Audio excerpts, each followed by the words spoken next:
The most obsolete idea is go to school, get a job, work hard, save money, get out of debt, and invest for the long term in the stock market.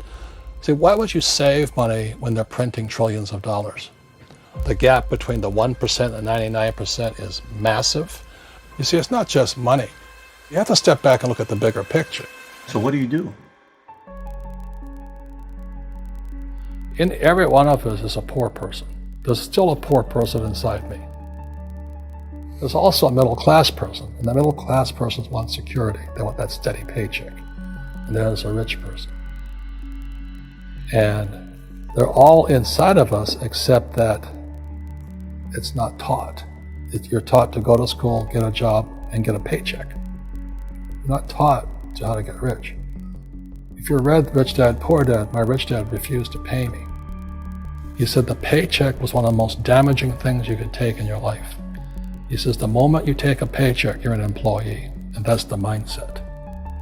So my rich dad never paid me. It drove my poor dad, government employee, nuts. You gotta pay people, you gotta pay people.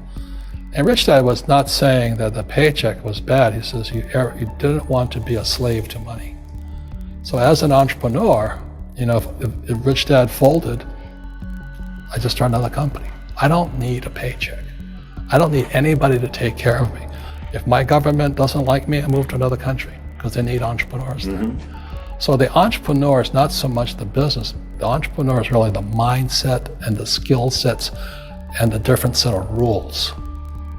You see, small business does not operate in the same rules as big business. Entrepreneur is a mindset first, a skill set, and rules.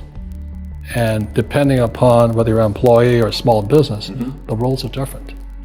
The mindsets are different, the skill sets are different.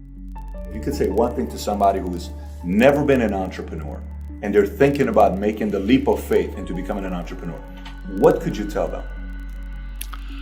Well, I'll just tell them the same thing that happened to me. My last paycheck, I still remember it clearly. It was one of the worst and the best days of my life. And I was in Puerto Rico. I was working for Xerox, and my boss gave me it wasn't a paycheck, it was a bonus check. I think it was about $30,000, taxable. It's the only problem with that. So I got this check and I went, holy mackerel. So I was excited, but I was also disturbed. And so this other guy comes up to me, his name was John, and John says to me, he says, you're gonna be back. I said, why? He says, because you're gonna fail.